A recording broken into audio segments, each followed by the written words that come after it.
I've been free from daily chronic pain for over a year now, but when the occasional pain flare hits me like it did earlier this week when I returned from my vacation to the regular stressors of everyday life, I used a pain-reducing technique that only takes about 5 minutes or just enough time for a coffee break. So if you're in pain and you want some relief, take a break with me, grab your favorite warm beverage, and let's do a reset for our freaked out nervous system. Using pain reprocessing therapy, I healed my chronic pain by retraining my brain and practicing nervous system regulation. Our nervous systems were designed to keep us safe from harm. But for a lot of people with chronic pain, that fight, flight, or freeze response can be a bit overreactive. And over time, the chronic state of stress can manifest as unpleasant symptoms such as chronic pain. Teaching our brain that we are safe can actually turn down the volume on our chronic pain, or in some cases, including mine, eliminate it completely. I know this because it worked for me and thousands of other people who have used these techniques to heal their neuroplastic pain. Step number 1 is to notice the safety around you. Are you at home? Are you sitting in a comfortable or a sturdy chair? Are you wearing your favorite slippers? Or are you at work perhaps, taking a short break and hopefully enjoying your coffee in your favorite mug? Describe for your brain everything around you that makes you safe in this current moment. I'll go first. I'm indoors. There's a roof over my head. I'm in an apartment where I've already paid the rent this month. There are 7 different chairs in this room, so I have a choice of where I'd like to sit and what feels most comfortable to me. I'm wearing my favorite leggings and they're fresh and clean from the dryer. I actually have 5 minutes where I can just sit here and no one needs me to move. I am safe in this moment. I can breathe deeply because I am physically safe. Now it's your turn. Take a look around the room and use your creativity to describe all the different reasons why in this moment you are physically safe. Take a deep breath. Notice your surroundings and recognize there is no threat to your safety. Step number 2 is one of the harder parts, and this is where we turn to the physical sensations with a sense of curiosity and openness. We've established that we are safe in this moment. We are physically safe and there are no threats to our safety. But maybe we're also experiencing some sensations that are deeply unpleasant, like a recurrence of pain. A lot of people in the pain reprocessing world might tell you not to use negative sounding words like pain or danger, but I actually think that we can't skip this initial step of recognizing that our brain has identified a threat and it's letting us know in the form of these physical sensations. One of the things that helped me the most in my journey to heal my chronic pain was journaling. And 95% of my journal entries started with the sentence, "I'm in pain and I want to scream." If you think journaling might help you heal your chronic pain, then check out the link below and you can get access to my pain reduction journaling guide. So I think it's important to just take a moment to try to let yourself turn towards the pain and say,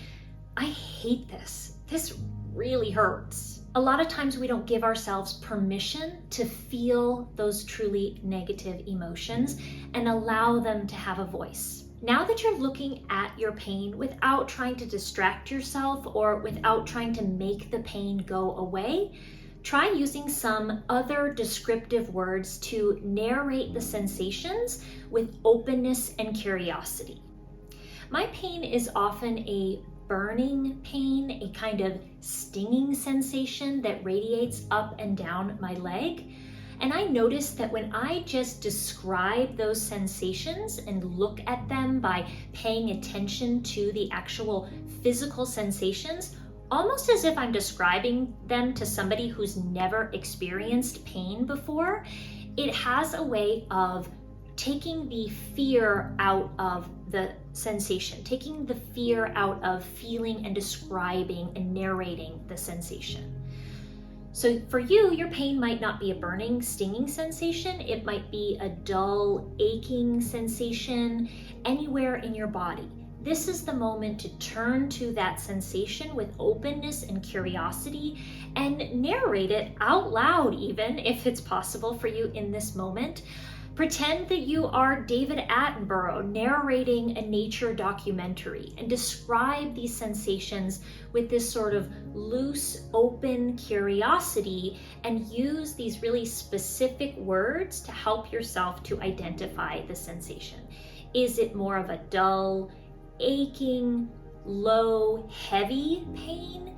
Is it a buzzing sensation? Is it a stinging or burning sensation?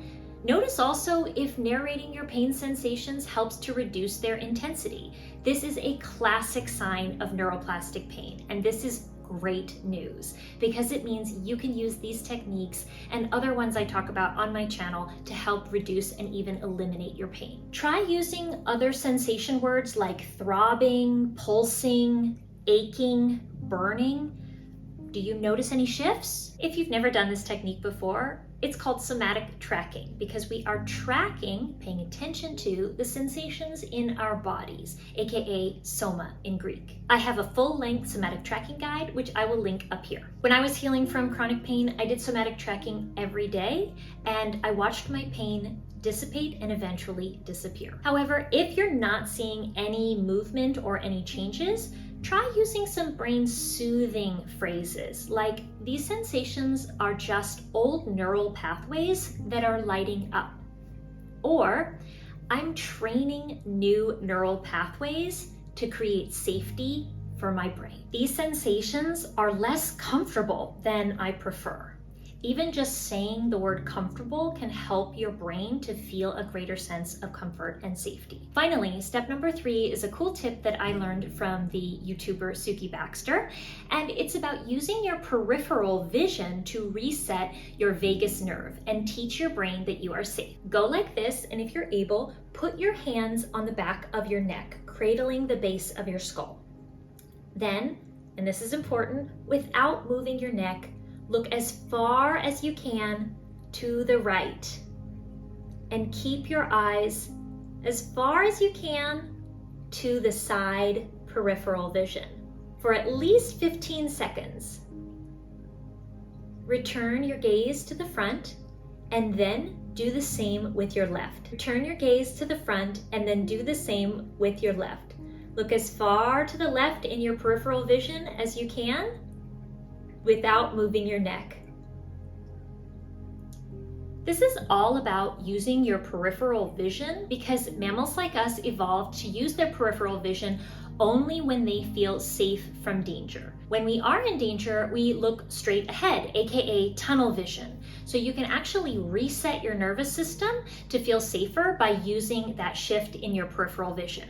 I personally love this hack, and I must have weirded out so many people by constantly giving side eye when I was learning how to retrain my brain for safety and eliminate my chronic pain. If you enjoyed this coffee break pain relief and you want to learn more, you can sign up below for my newsletter because I host workshops on a monthly basis on all kinds of fun topics like how to get you free from pain and back to sampling all the delicious coffees of the world.